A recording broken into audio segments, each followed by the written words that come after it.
Good afternoon, everyone. My name is Ann Kinseth, and I'm the Director of Education at the Meadows Museum. Welcome to Learning at Lunch.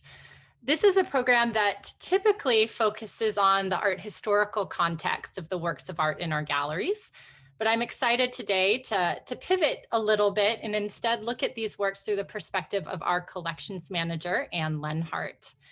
Originally from Ponca City, Oklahoma, Annlenhart received her undergraduate degree in European history from Randolph-Macon Women's College, and she recently completed all the coursework for her Master's of Arts in Arts Administration and an MBA in data analytics, data analytics and management here at SMU. While an undergraduate, she interned with the Office of the Senior Historian at the Center for Advanced Holocaust Studies at the U.S. Holocaust Memorial Museum in Washington, D.C., where she continued to work as a visitor services representative before moving to Dallas to start her career in museum collections at the Dallas Museum of Art.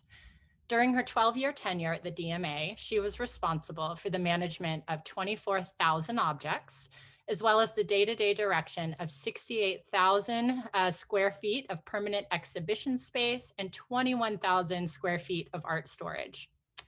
In 2016, she joined the staff of the Meadows Museum here at SMU as our collections manager, where she is responsible for the administration and stewardship of the Meadows Museum collection, the University Art collection, and the Master of Fine Arts collection.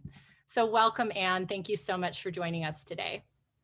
Thank you, Kinseth, and thank you for this introduction. And I just want to give a little shout out to everyone who's joining. I genuinely appreciate it. And for the opportunity to have this be a public program, because I have a little extra gift of friends and family who are joining today. So it's not going to change my presentation. My presentation is set, but it's fun for me to have friendly names on the screen. And I genuinely appreciate it. So while you got a brief introduction, you're going to get a little bit more, and let's get started. All right, hopefully everyone can see my screen. Yes, wonderful. Need to put this away. So historically, museums have chosen to use a very unique phrase, back of house or behind the scenes, to describe what we do in collections or in exhibitions. And there's been a recent movement with a lot of the diversity and inclusion efforts in museums to stop making it feel like an exclusive, hidden activity. So I call this presentation Pulling Back the Curtains, because we want people to know what we're doing, and we want to know what the intention is, as well as what the actual physical work is. So I will go into all of these things as a part of the presentation, but I wanted to give that as a starting point. So we're just going to talk about briefly who I am and what I do, and then 3 different areas that I love particularly, or I find more fascinating than others: loans, day sessions, and packing. And then we'll have time for questions at the end. So I feel like collections is an area of museums that is not really known about historically. Again, there's more of an effort now, but I try to give some introduction to why I am here and how I got here. I'm actually in Ponca City, Oklahoma right now, which is great. Hi, Mom and Dad upstairs. This is where I am from. This is where my family is from. And we were really lucky when we were kids that while we were in Oklahoma and didn't quite have cultural experiences that might be similar to a lot of people who live in a bigger city, my parents took us to Chicago every summer, and every summer we went to museums. We went to the Field Museum, we went to the Art Institute. And I think most of us who've chosen to work in the field have an aha moment where we realize that this field, this thing, it's almost religious in experience. So my aha moment was in Chicago, and Aunt Pam, thank you for that. I went to my undergrad at Randolph-Macon Women's College in Lynchburg, Virginia, which was literally as far as I could get from Ponca City, Oklahoma, without getting too far north where it was cold, basically. So That was my undergrad. From there, I worked at the Holocaust Museum in DC. I worked both in the senior historian's office and then finally in visitor services. My first museum job was in visitor services. I wore a blazer, I interacted with the public. I realized that I wasn't made for doing either of those things. I have so much respect for people who work at the front of house. I should not be working at the front of house. After starving in DC for too long, I moved to Texas and I got my first job at the DMA, at the Dallas Museum of Art in Dallas. I was an assistant to the CFO and then I moved into collections. As Kinsa said, I was at the DMA for 12 years. So in some ways it still feels very much like K through 12. I did all of my learning there and it set me up with the ability to be at the Meadows Museum. I came in as the collections manager almost 5 years ago. I have been pursuing a double degree. I am very fortunate to say that that is now over. And so that's kind of my background and what it is that got me to where I am now.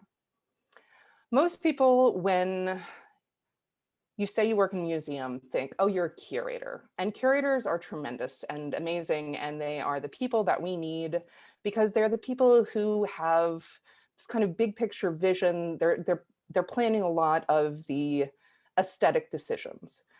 But curators are also making decisions that aren't necessarily about the object. And my job is entirely to work with the object. So I always think of being a registrar or collections manager, they're interchangeable, as being a librarian for art.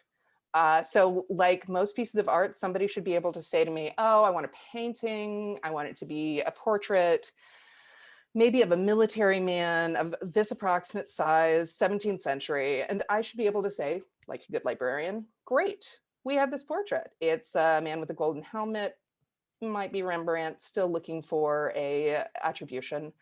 And this is its size, and this is where it's from, basically, the background of the piece.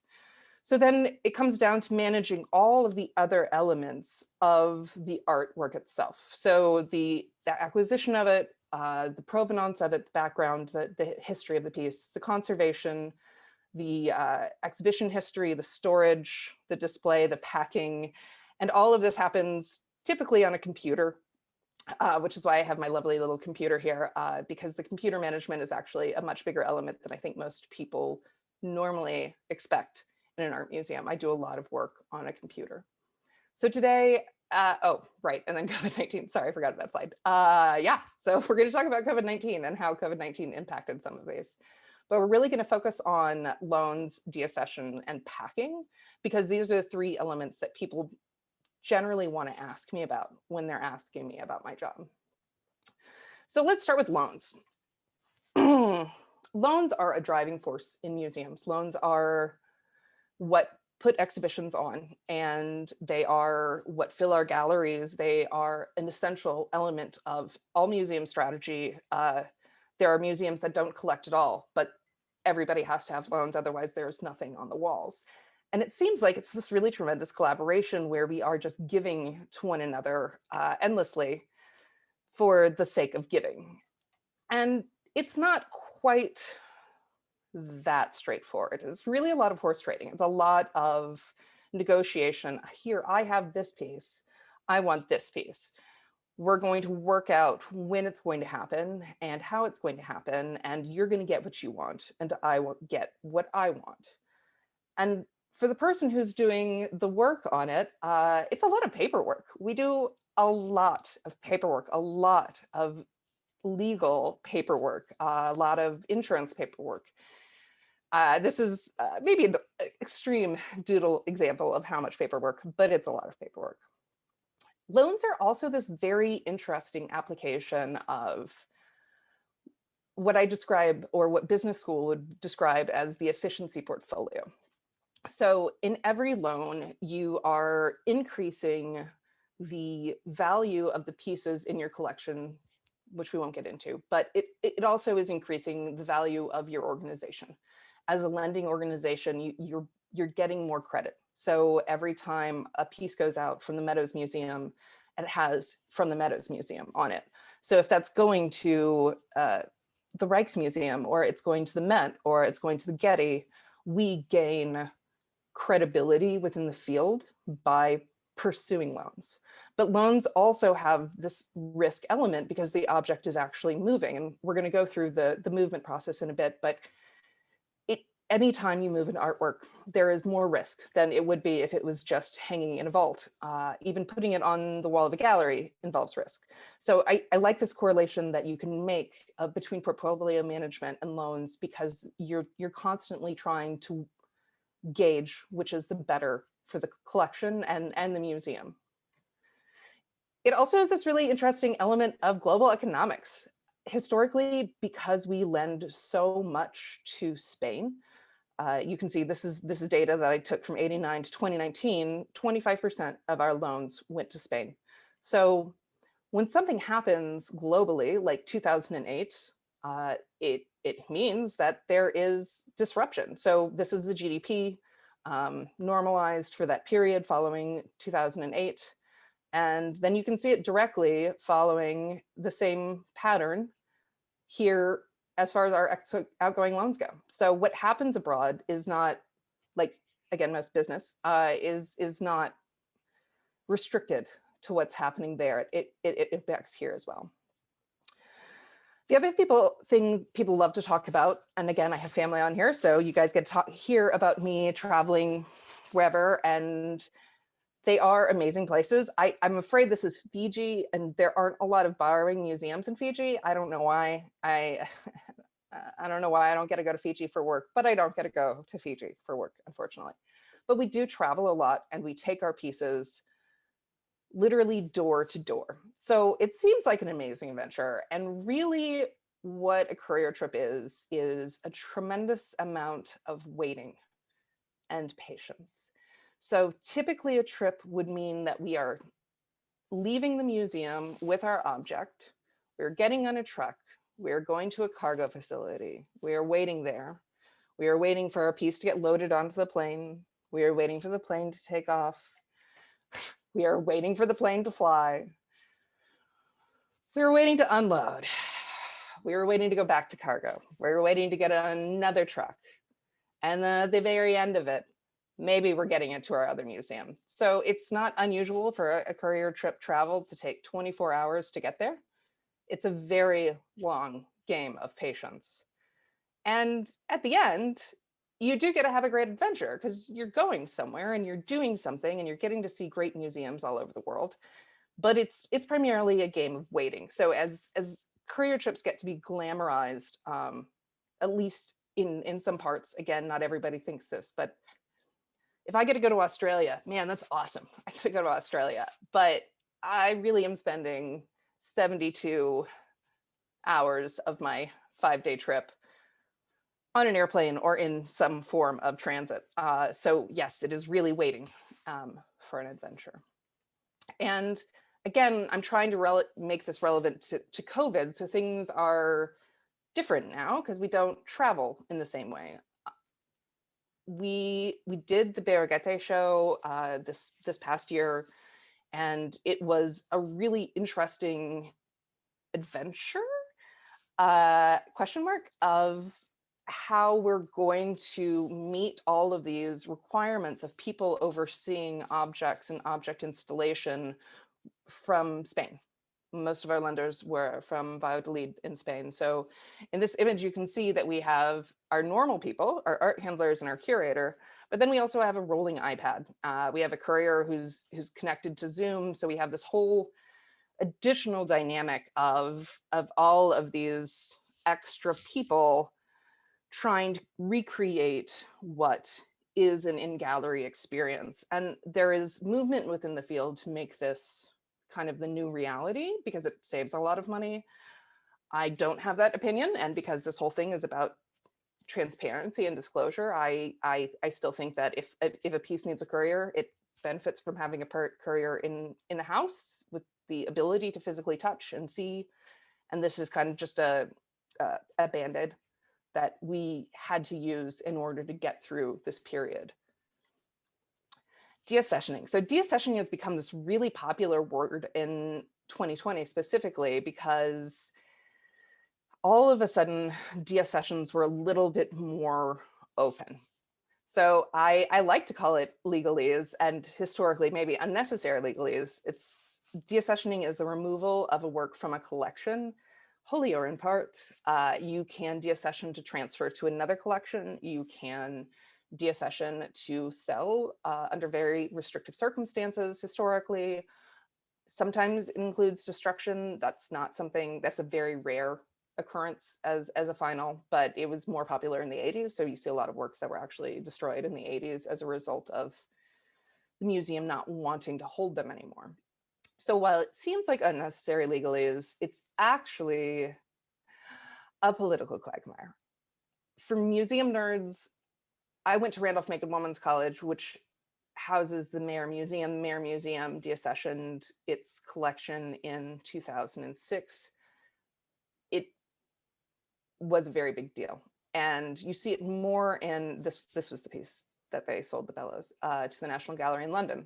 Ends up probably better that it got to go to a foreign institution where a lot more people see it than it was hanging on the walls of a tiny museum in Lynchburg, Virginia. But it's a really uncomfortable space for a lot of people, and they're not really sure what to do with it. And in COVID, it's become even more uncomfortable. All of a sudden, our two governing bodies, AAM, the American Alliance of Museum, and the Association of Art Museum Directors, these two, I can't say they put rules on us, but they put standards that we try to adhere to in the care of all of our objects. So they changed the rules and they said, okay, well, you can pay for care of collections. Well, nobody really knows what care of collections is, and there's a lot of discrepancy within the field. So there has been this whole bigger quagmire that has come out, and it continues to come out in all these various forms, and nobody really knows what's going to be. The Met, I don't think as of last week, at least when I checked, has not made a decision about whether it's going to sell to fill this 150 $150 million budget shortfall. But it's a question of what kind of an asset is it. Again, I'm using these kind of business terms because that is actually kind of what collections is. It's an asset. You own these things. They're worth a tremendous amount of money. What do you do with that? And for us, there is a deep divide of, can you liquidate the asset, or is it your job to store it in perpetuity? If you want me to talk about it more, I can talk about deaccessions forever, but I'm not going to, for the sake of presentation. So the last thing I'm going to really talk about is packing. And packing is one of my great joys because it seems like this really simple thing.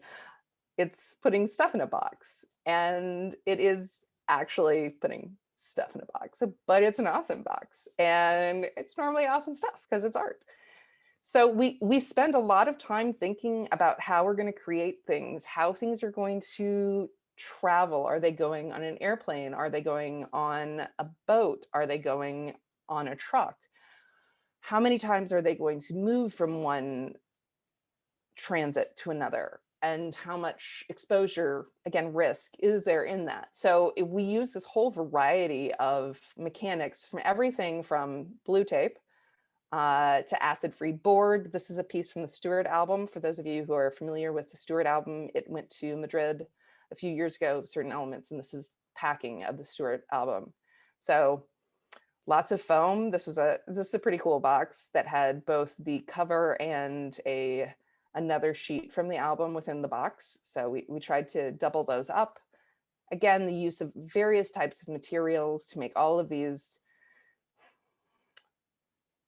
packing things that are as easy as possible. So if you think about how you buy a new, I don't know, you buy something at the store that comes in that terrible packaging that you can never get through, and you cut it, and then half the time you cut yourself, and you cut the thing that you're actually trying to pack. That is the opposite of what we are trying to do in our packing. We are trying to make our packing as straightforward as possible so that the thing gets damaged as little as possible. Again, it's art, so that makes sense. We put a lot of labels on it. You actually can't see it, but this is all kinds of labels, like top, open here, what the item is, more labels. This is art. Please please be good. Again, all kinds of materials, Velcro. This is just Velcro getting used to slap down, more foam, and finally it's in a box. What's interesting about this is that the piece itself is, well, it's two pieces that are 11 by 17 pieces of paper, and the box is 24 inches high by 30 inches wide by 50 inches tall, because you actually don't want it to be a small box. You want it to be the biggest box it can possibly be. And you want it to be in an obnoxious color so that you can see the thing all the time, because we're talking about taking this across the country, across the world, and we want to be able to know where our object is. It's great to be able to watch it get on a plane. This is actually Pantone SMU Red. Thank you, with the little Peruna pony on that. I might have made that change. A different example is, this is a painting crate. Again, they're going to have very specialized equipment paired with very simple equipment. This is an interior box that has these little pieces of hardware that stick off the painting that attach it to this interior box that all get lined up together. These foam, a lot of this material is to try to mitigate any variation in temperature or humidity. So all these things that you see are part, they're part to protect the piece from physical vibration, but they're also to protect the piece from environmental risk. Yeah, so a lot more boxes, so many boxes. Finally, our box is ready to go. And in COVID, right now, most of our boxes are just sitting. There's been very few loans, again, because there has been so much disruption to the travel industry, the shipping industry. We can talk about supply chain delays all day and just how impactful that has been, but it has impacted the art industry as much as anything else. So right now, all of our boxes are just kind of sitting around waiting. All of the loans that we had going out from the Meadows Museum were delayed on average 18 months. So right now it's a lot of waiting. And that is it. That is my presentation. Hopefully I did not run too long. I'm going to stop sharing and change my screen so I can see people. And then I can ask any questions that you might have. Well, Anne, we already have some questions in the chat box. First of all, thank you so much. I love this stuff. So thank you for sharing it with everyone else. So I know there's a question about deaccessioning, but let's hold that since Okay. I know we could get you going on it. So I'm just going to kind of go in order of what came in most recently. So can you talk a little bit about the planning process for an exhibition? You know, how far in advance you're working, and maybe we can expand that to think about a loan as well. Sure. The industry standard would be at least a year. Normally a museum is planning an exhibition 3, 4, or 5 years out. It kind of depends on the organization. At the DMA, we tended to have a much longer time horizon because there were a lot more schedules to adhere to. So it's very much about finding a time that works on the schedule. If you're going to get a partner, somebody else who wants to work on this show with you, there's a lot of time spent trying to find that partner. And then you're going to send your loan agreements out. So I normally have a heads up of at least a year. We don't really have a strict policy on it at the Meadows, but it's very rare that I get something in less than a year. And again, most places are thinking 5 years. The curator has it, that they've already started conceiving of it. They might have already started laying the groundwork, making a phone call. Hey, you know, I'm thinking about the show. This is my interest. Are you guys going to be willing to possibly loan to us on the piece? What's going on? So it's a really long time horizon. Thanks. All right, we have some questions more related to, I think, the shipping of art. So I'm going to combine some of these. We use that red, the SMU red, but is that something, does every institution have their own particular color? And then also with the packing and transportation of art, is there a lot of legal considerations So we'll and start, insurance related things? yeah, we'll start with the paint. So museums get really funny about paint, and we tend to have our own color. There is some overlap in color. For example, you saw this Pantone red. Well, the Art Institute uses a red.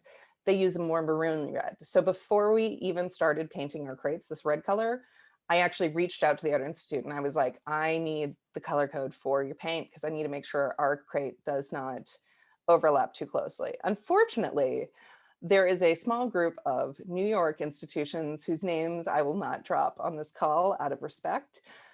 They all have really similar blues and a major DC museum. So that's a little problematic. Don't paint your crates blue if you want your crate to stand out in a lineup. Some of the crates you saw, not the one with Philip, but the lineup of crates was actually from the DMA, and the DMA's crate color is a post-it note green. That was a very intentional post-it note color because they wanted it to stand out. So yes, we're all really picky about our paint and prefer it to be painted for multiple reasons, one of which is the easy identification of the object. As far as shipping, there is a significant amount of time and effort that goes into identifying who is a shipper, how do you become a fine art shipper, what are the restrictions on fine art shippers, what we allow. And it becomes almost less of what is stated and more of what is known. So collections, registration, they're both fields that they tend to be gained on site, hands-on, feet on the ground, boots on the ground. What are you doing? What are you talking about? What are you learning? So you certainly gain a lot of knowledge about what you do and don't want in your shipper. And then there is a tremendous amount of paperwork.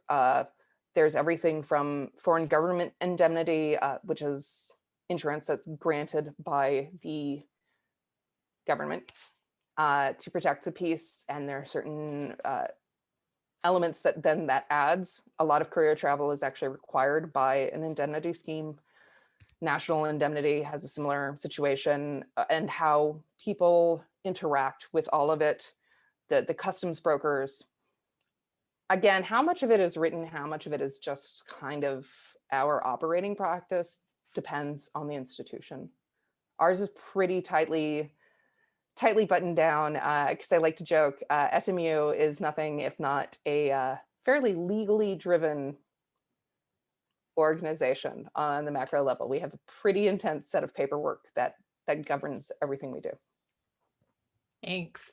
So this is actually my question. I think it fits here. So you were just talking about how a lot of what you do is based on practice. And it seems to me that there's quite a bit of technical knowledge that collections managers need of different materials, right? Of kind of, I don't know if this is the term, but reactivity or off gassing, right? But then also like the ins and outs of legal things. So I guess I'm wondering how, if someone was interested in this field, I don't know of any professional degrees, or I'm wondering how much of it is just experience, how much training can happen. I don't know if you could talk about that. So registration has become more professionalized over the years, and there are now master's degrees in museum studies that give you a lot of the training of the legal elements of it, the logistical elements of it, database elements of it, so the computer side and the paperwork side, but maybe don't give you the same hands-on experience, in my opinion. So most people now at this point are expected to have a master's degree, which is something I find kind of stupid and something that really does limit the number of people who are in our pools. Because why get a master's degree when you're going to make 30 grand a year? Amen. So this is, a problem across the museum spectrum. once you get there, you don't understand necessarily the off-gassing, what kind of wood you want to use, how you're going to cover the wood, and it's changing all the time. There's so much science in conservation, and conservation science and material science is such an active field that it literally is changing all the time. So there's nothing you can do except for pay attention. You have to constantly pay attention. Courier travel is actually one of the most beneficial things that registrars can do if they want to pay attention, because you get to see how people are packing in other countries, see how other crates are laid out, see how other materials are integrated or not integrated into the crate and packing. And there is no way to really learn it without being there and being attentive. Unfortunately, that's about it. I think experience is wonderful. So, okay, thinking about crates again, we have a question about, I guess if you could talk about crates as a microclimate, and perhaps you could start by defining that term for us. So historically, I like to think of microclimates like if you went to the pet store and you bought a goldfish, you would put the goldfish, it would be in its own bag from its little aquarium in the pet store, and then you would bring it home, and then you would place that goldfish in its plastic bag in a new bowl, and you would leave it there for a day so it acclimatizes, so that the water around the fish, so it doesn't shock the system. And crates are a lot like that. Crates are a lot like creating your own little microclimate. So museum environments are very restrictive. They're 70 degrees plus or minus 3 degrees Fahrenheit. It's 50% relative humidity plus or minus 5% relative humidity. So very restricted because shocks are very damaging to objects, especially recent conservation or a new piece.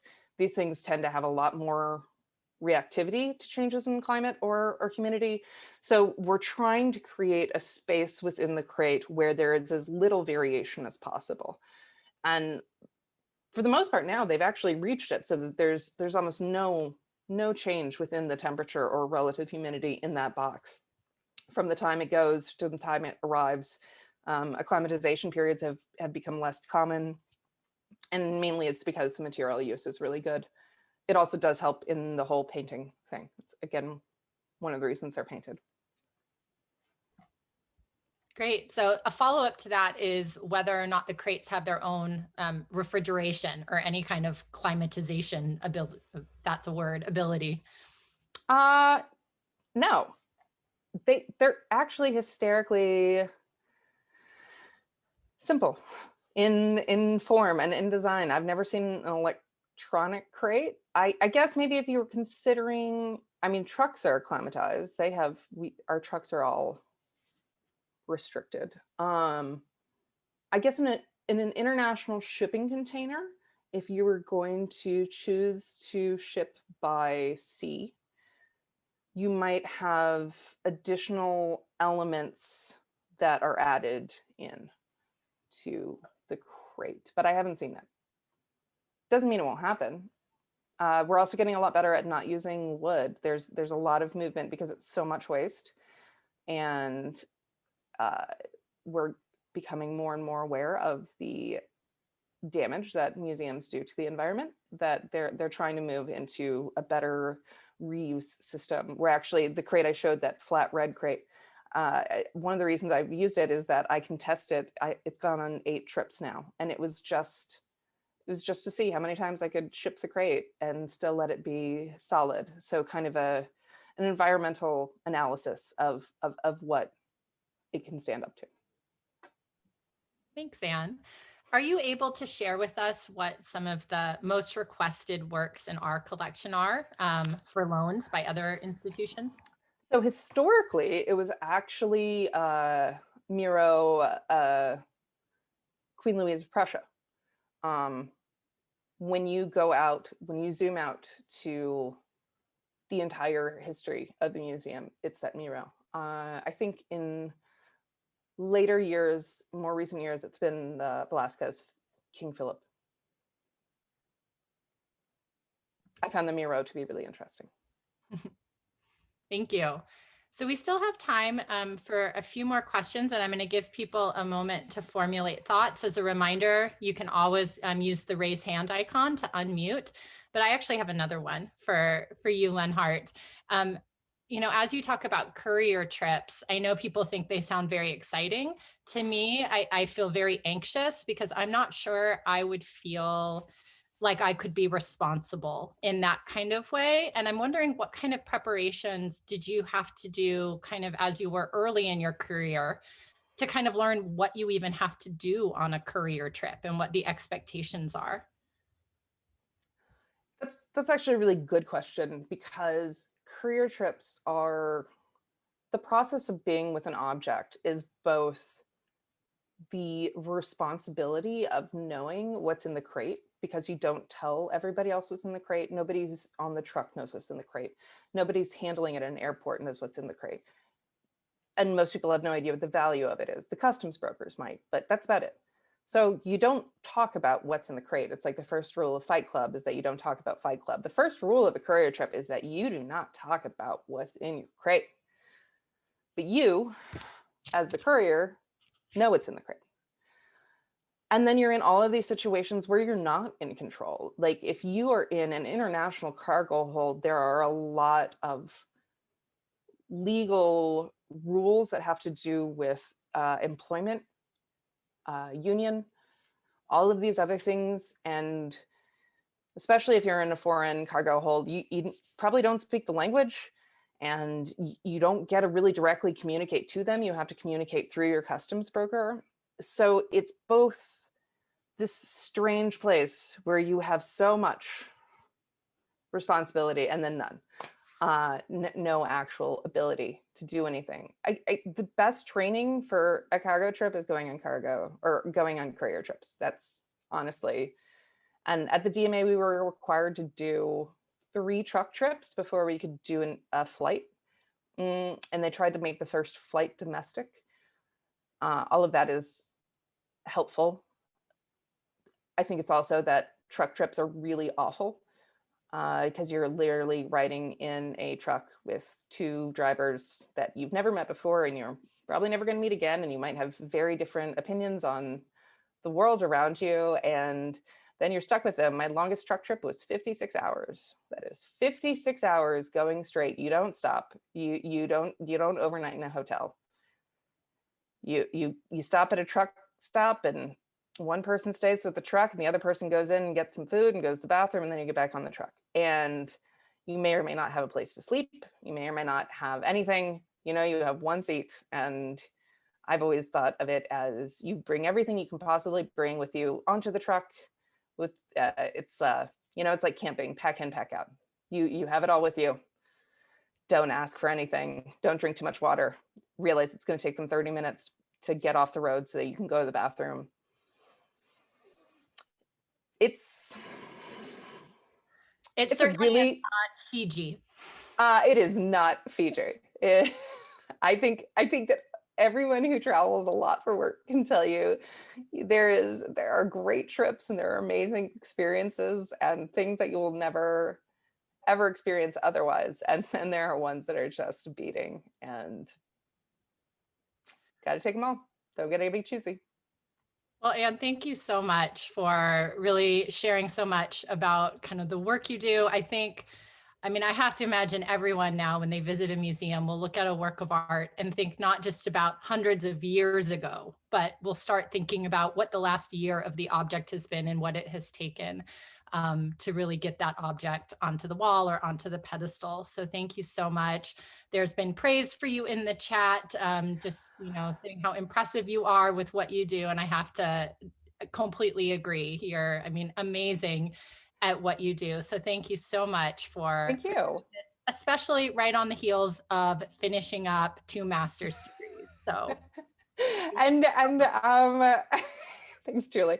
Yeah, and I'm actually getting, I'm getting to see my family, which was really great. So it's nice, and I'm glad that this was able to work out. And I hope that, yes, I hope that everybody understands that for those of us who work in the back of the house, there is a lot more happening behind the house than you might get from the front. Well, thank you so much. And thank you all for joining us. We hope to see you for our continued digital programming at the Meadows Museum. Have a fantastic weekend.